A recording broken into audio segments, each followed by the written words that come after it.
ये SBI junior associate भर्ती से जुड़ा है। एड नंबर CRPD-CR 2025-2606, खासकर PWD कैंडिडेट्स के लिए। सही कहा। मतलब विकलांगता श्रेणी के जो उम्मीदवार हैं उनके लिए स्क्राइब यानी कि लेखन सहायक और कंपनसेटरी टाइम जो अतिरिक्त समय मिलता है उसको लेके कुछ नियम बदले हैं। हाँ, ये एक शुद्धि पत्र आया है, मतलब कॉरिजेंडम 25 अगस्त 2025 को। इसमें एसबीआई ने अपने रूल्स को भारत सरकार के एक नए निर्देश से अलाइन किया है। अच्छा, नया निर्देश? हाँ, वो 1 अगस्त 2025 का है, एक ऑफिस मेमोरेंडम है।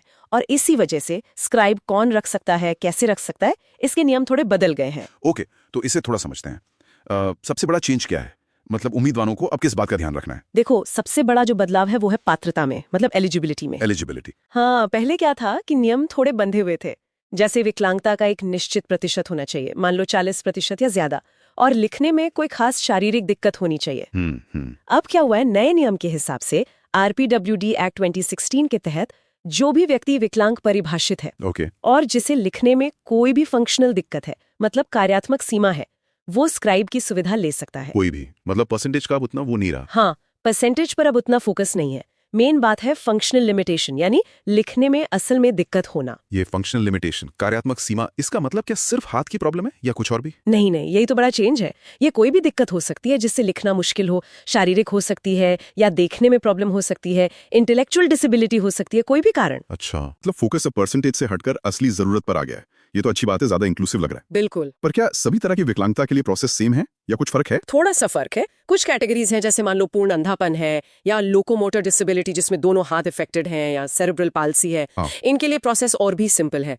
उन्हें बस अपना वैलिड डिसेबिलिटी सर्टिफिकेट या UDID कार्ड दिखाना है। उनके लिए अलग से ये लिखने में सीमा वाला सर्टिफिकेट नहीं चाहिए। अच्छा, मतलब उनका डिसेबिलिटी सर्टिफिकेट ही काफी है? हाँ, उन स्पेसिफिक केसेस में। पर जो बाकी तरह की विकलांगताएं हैं उनके लिए वो सर्टिफिकेट लगेगा। कौन सा वाला? वो जो सरकारी मेडिकल अथॉरिटी से मिलेगा, एक खास फॉर्मेट में है, परिशिष्ट आय फॉर्मेट है शायद। वो कंफर्म करेगा कि हाँ, लिखने में फंक्शनल दिक्कत है। ओके। और इसमें एक और बात है, अब अस्थायी विकलांगता, जैसे मान लो हाल में कोई चोट लगी हो, उसे भी कवर किया गया है। ये तो काफी दिलचस्प है कि टेम्परेरी डिसेबिलिटी भी इसमें आ गई। खैर, एलिजिबिलिटी तो समझ आ गई, लेकिन मैंने सुना है कि स्क्राइब कौन बन सकता है, उसके नियम भी काफी बदले हैं और शायद थोड़े सख्त हुए हैं। हाँ, बिल्कुल। ये एक बहुत बड़ा पॉइंट है। उम्मीदवारों को इस पर खास ध्यान देना होगा। क्या बदला उसमें? स्क्राइब की जो एजुकेशनल क्वालिफिकेशन है वो अब बहुत क्लियरली डिफाइन कर दी गई है। अच्छा। हाँ, स्क्राइब की जो पढ़ाई है वो कैंडिडेट की मिनिमम क्वालिफिकेशन से, जो इस एग्जाम के लिए ग्रेजुएशन है, हाँ, ग्रेजुएशन है, उससे कम से कम 2 एकेडमिक साल नीचे होनी चाहिए और ज्यादा से ज्यादा 3 एकेडमिक साल नीचे। 2 से 3 साल नीचे? पहले तो शायद सिर्फ एक लेवल नीचे जैसा कुछ था, है ना? हाँ, पहले थोड़ा अलग था, अब ये ज्यादा स्पेसिफिक है, 2 से 3 साल नीचे। तो इसका मतलब हुआ कि अगर कैंडिडेट ग्रेजुएट है तो स्क्राइब हाँ या तो ग्रेजुएशन फर्स्ट ईयर में होगा। हाँ, अगर 3 साल का कोर्स माने तो, या फिर 12वीं पास करके कॉलेज के पहले साल में हो सकता है।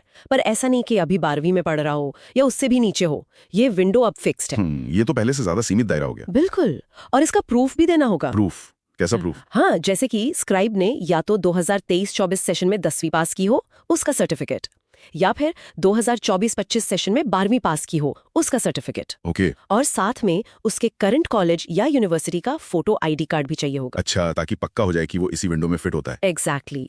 और बैंक इसको बहुत ध्यान से चेक करेगा। कोई भी गड़बड़ हुई तो प्रॉब्लम हो सकती है। ये तो काफी कड़े नियम लग रहे हैं। शायद ये पक्का करने के लिए कि स्क्राइब सिर्फ लिखने में मदद करे, खुद आंसर ना बताने लगे।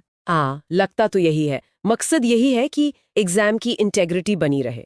तो उम्मीदवारों को क्या करना है, पहले तो ऑनलाइन फॉर्म में बताना है कि स्क्राइब चाहिए। ठीक है। फिर खुद ही एक योग्य स्क्राइब ढूंढना है जो इन नए वाले कड़े नियमों पर खरा उतरता हो। और फिर बैंक एक ऑनलाइन लिंक देगा, उस पर स्क्राइब की सारी डिटेल्स डालनी होंगी और कैंडिडेट और स्क्राइब दोनों को एक अंडरटेकिंग भी साइन करनी होगी, एक तरह का घोषणा पत्र। और अगर इन समय कोई चूक हुई या नियमों का पालन नहीं हुआ तो? देखो, अगर स्क्राइब की क्वालिफिकेशन में कोई प्रॉब्लम निकली तो कैंडिडेट की उम्मीदवारी ही रद्द हो सकती है। सीधे कैंसिल? हाँ, और अगर एग्जाम के टाइम पर ऐसा लगा कि स्क्राइब खुद ही जवाब दे रहा है तो कैंडिडेट का वो एग्जाम सेशन तुरंत बंद कर दिया जाएगा और उम्मीदवारी भी रद्द हो जाएगी। बाप रे, तो नियम बहुत साफ है।